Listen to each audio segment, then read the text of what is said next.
네, 이번 영상에서는 좀 언급을 하려고 하는 게 필리핀 가사도우미 100명 그 고용과 관련해서 굉장히 이슈가 되고 있죠. 네, 이 부분에 대해서 좀 언급을 하려고 하는데요. 일단은 저는 이거 뉴스 보면서 정말 다양한 생각이 들었습니다.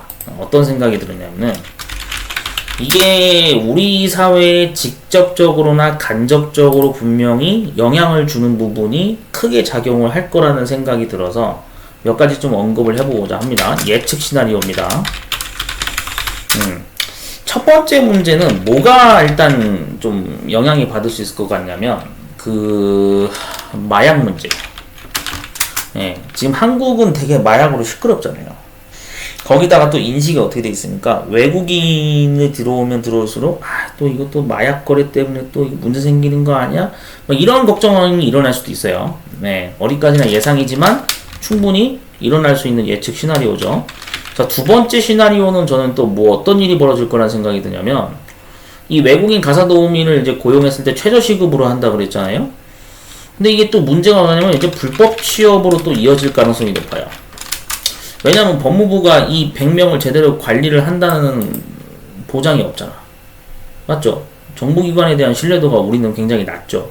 물론 뭐 이걸 이제 시범사업으로 지금 하는 거지만 만약에 시범사업 집행 이후에 만약에 추가로 인원 더 들어오면 대량으로 들어오면 네? 그러면은 이거 인원관리 이거 제대로 될까요? 저는 별로 그렇게 신뢰가 안 갑니다. 예. 정부기관에 대한 신뢰가 별로 안 가시는 분들이 많을 거예요. 자, 세 번째 또 이제 우려하는 문제가 뭐냐면은, 이게 이제 한국의, 일자리 문제. 예, 일자리 보호 정책의 변화가 있을 수도 있어요. 네. 이게 이제 왜 그런 거냐면은, 한 가지 예시로 설명드리면 이미 벌써 우리나라에 그 변화가 일어난 최근 규정 사항인데, 뭐 조금 다른 얘기일 수도 있겠지만, 원래 이제 우리가 외국인 근로자들 중에 이제 한국계 중국인이라고 부르는 분들이 있죠. 맞죠? 법적인 명칭으로. 보통 재외동포로 분류하는데, F4 비자를 가진 사람이나 H2 비자를 가진 사람이 이 분야의 업종에선 취업을 해서, 실제로 근로 활동을 할 수 있다라고 법적으로 정한 그런 규칙이 있죠. 법무부에서. 맞죠? 우리나라는 그런 어떤 법적인 규칙을 정해놓은 법무부 규정이 있습니다. 근데 이 일자리 보호 정책에 실제로 변화가 왔죠. 예. F4 비자 보유한 사람들이 숙박업에 취직이 가능하다느니 그런 정책이 아마 발표가 된 걸로 알고 있는데 제가 얼핏 그냥 검색을 한 바로는 그런 식으로 이제 그런 필리핀 가사도우미를 만약에 나중에 대량으로 들어오면 그러면 당연히 이 필리핀 가사도우미에게 일정 어떤 자격 요건을 갖추면은 비자를 주겠다는 정책을 또 발표할 수도 있겠죠. 가능성 있는 거죠. 왜냐하면 이제 막말로 그런 거지. 예를 들어서 요양보호사 아니면 한식조리 기능사, 예? 아니면은 제빵 기능사도 있을 수도 있겠고. 예? 뭐가 있을 수 있나요? 예? 예를 들면은 등등 뭔가 법무부에서 정부기관에서 정한 어떤 기능사 종목들 각종 자격증 취득 시 장기 체류 비자를 주도록 하겠다. 이런 예측 시나리오도 예상을 해볼 수가 있죠. 맞죠? 얼마든지 가능성 있는 얘기입니다. 왜 제가 이거 얘기하는 거냐면은 지금 제가 알기로도 제빵 기능사 같은 경우에는 제빵 기능사는 제가 알기로 지금 현재 다국어 시험이 있는 걸로 알고 있거든요. 이게 1년에 1회씩 치러지는 걸로 알고 있어요. 필기랑 실기가. 그래서 이게 실제 진행되는 언어가 베트남어하고 중국어가 이미 진행되고 있는 걸로 알고 있는데 만약에 필요하면 여기에 필리핀 언어 추가할 수 있는 거 아니에요? 맞잖아. 아니 추가할 수도 있는 거잖아. 네, 필리핀어가 따로 있나요? 전 있나 없나 모르겠는데 하여튼 외국어 쪽은 잘 모르지만 만약에 필요하면 이거 추가할 수도 있겠지. 그런 거죠. 그러니까 이게 뭔가 일자리 보호 정책의 변화가 올 수도 있는 거죠. 그래서 자격증 취득 시에 뭐 비자를 주는 방향으로 뭔가 법무부가 앞으로 신설을 할 수 있는 거죠. 이유는 다 뭐에 국한, 얘 때문에 그런 거죠. 근본적인 이유는 인구 감소. 맞잖아요. 이게 인구 감소 때문에 이런 어떤 예측 시나리오가 나올 수도 있는 거거든요. 저는 얼마든지 가능성이 있다라고 개인적으로 생각을 합니다. 왜 그러냐면은 이게 그 5번째 이유가 뭐냐면은 그 3번 거랑 연결이 되는데, 지금 제가 알기로는 기능사 응시 인원이 감소한 걸로 알고 있거든요. 예, 왜냐면은 젊은 층 인구가 줄었기 때문에 실제 네이버의 뉴스 기사로도 떴는데요. 이 기사 스크랩 내용을 한번 볼게요.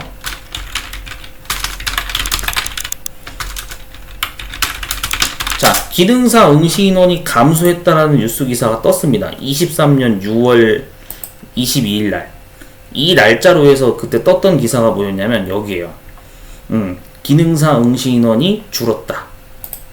맞죠? 여기 지금 나와 있죠?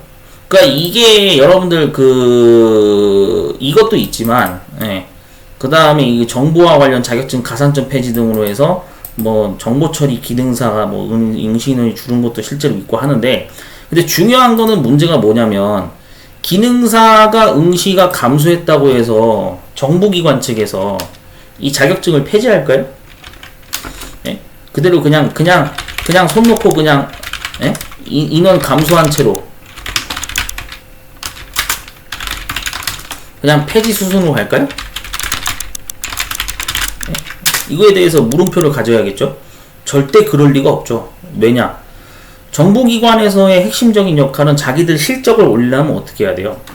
응시 인원을 늘려야 되잖아요. 맞잖아요.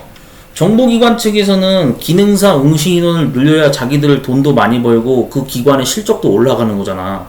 이만큼 우린 자격증 시험 인원을 응시하도록 자격증 시험을 집행을 했습니다. 나중에 연말 뭐 사업보고를 하든 뭘 하든 하겠죠. 중앙정보보고 할 때. 그러면은 당연히 뭐겠어요. 인원이 감소하게 되니까 기능사 응시 인원 감소로 이걸 이대로 둘 일은 없다 이거죠. 그럼 어떤 순으로 가겠습니까? 응시 인원을 강제로 끌어올리기 위해서 이제 위에 비자 정책이랑 엮어가지고, 예? 이제 외국인 대상, 필리핀 대상 뭔가 자격 시험을 이제 진행을 하려고 하겠죠.